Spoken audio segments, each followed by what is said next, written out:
Alors, Monsieur Abdel Nasser Taha, comment les jeunes, justement, peuvent faire évoluer ce monde dans une direction meilleure?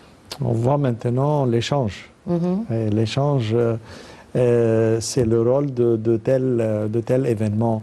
L'échange est très important pour la promotion de l'Égypte, est très important pour les jeunes. Les jeunes, leur premier pas pour faire un échange mondial est de faire positionner l'Égypte sur la carte mondiale.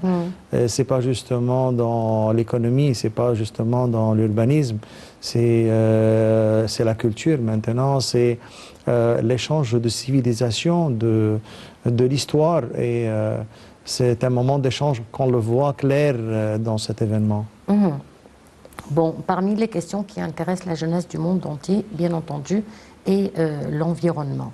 Et hier, une session importante sur l'environnement, intitulée « Le chemin de Glasgow à Sharm el-Sheikh », a occupé les jeunes et les participants à la conférence. Quels sont les dangers les plus menaçants aujourd'hui pour notre planète?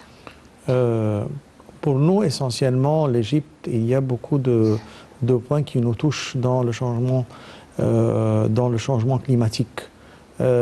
Ces dernières années, on voit ces changements qui affectent le climat en Égypte, qui affectent énormément le côte nord en Égypte, qui affectent l'agriculture en Égypte. Donc, c'est un dossier qui est très lourd et qui a un impact aussi, un grand impact économique. Mais que l'Égypte joue le rôle d'attirer l'attention et de recevoir ce conférence de climat international, c'est aussi, ça fait partie de notre position internationale dans les grands dossiers. Ça commence par les dossiers politiques et ça, maintenant, on le voit de plus en plus dans les dossiers d'environnement, dans le dossier de culture, dans le dossier de médical et des problèmes majeurs dans l'état de santé.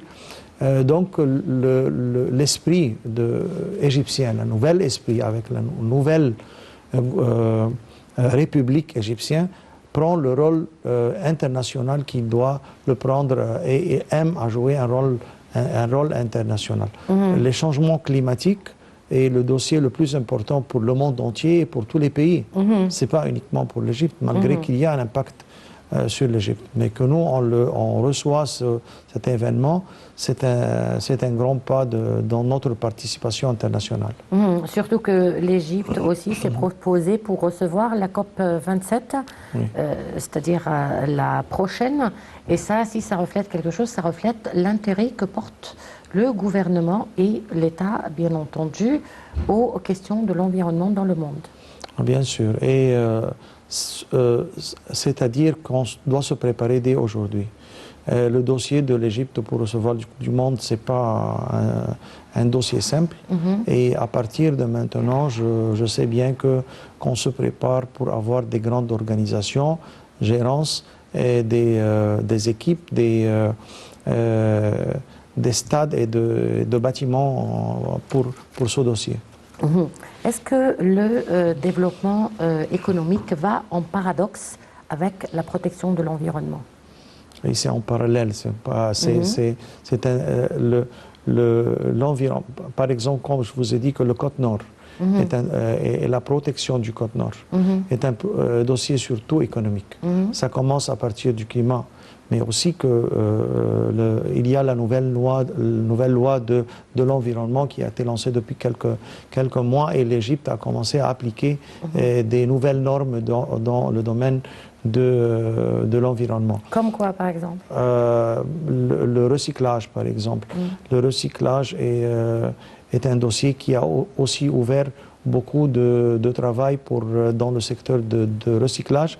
Et il y a beaucoup de boîtes qui sont venues en Égypte pour investir dans le domaine de recyclage et qui font beaucoup de travail. Et c'est un dossier de très grande taille, très ouvert. Il y a un financement mondial, un financement local à des taux qui sont très bas. pour encourager les boîtes à travailler dans ce domaine. Et il y a beaucoup, beaucoup à faire en Égypte. Et ça fait partie de l'impact économique du dossier de l'environnement dans l'économie. On va poursuivre avec nos jeunes. En marge du Forum mondial de la jeunesse, notre envoyé spécial Nora Aleh a fait cette interview avec Dr Red Al-Badawi, maître de conférence à la faculté d'économie et du commerce international à l'université égypto-chinoise.